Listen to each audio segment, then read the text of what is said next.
Okay, we're just going to have a quick tutorial on the amateur remote, the ring finger type remote that many people are using. You can get this on Amazon if you're in the US. I do have these also for anyone in Australia if you can't find it on Amazon yourself.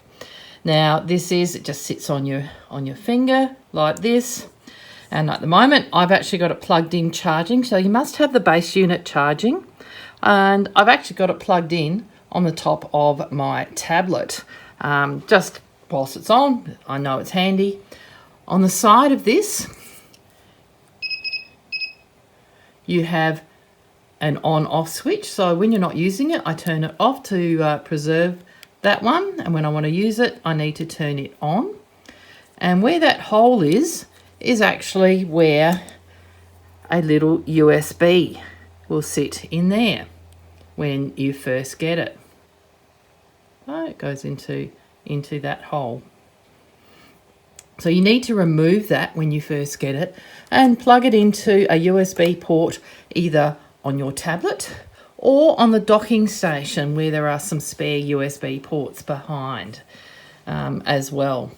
Now, I don't need that plugged in because I know it's fully charged.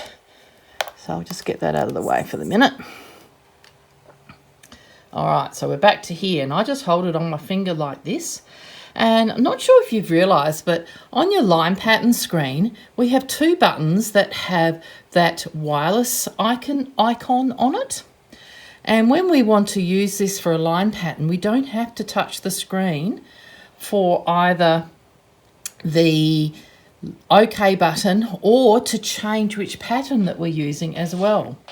So think of it that that's on the left, that's on the right. So the left arrow is actually attached to your OK button. So if I press left arrow, that's the OK. Move my machine and I can press left button again, OK, and keep on going. So I'm still pressing that left button each time.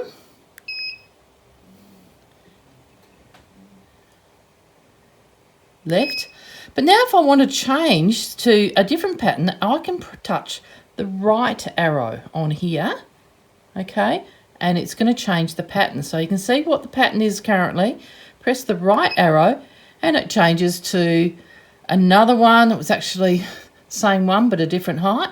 Just change it again and I'll scroll through whatever patterns I happen to have saved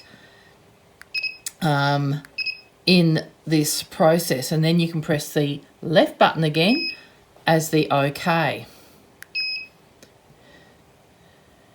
If you want that to snap together, you will have to touch the screen because there's no wireless icon on those buttons. So I can snap it and press left arrow is the OK button to close it off. So that's just a quick tutorial on how you too can use this wireless remote with your Intelliquilter, understanding that you actually have two buttons that you can remotely control, and those two buttons are those with the wireless icon on them.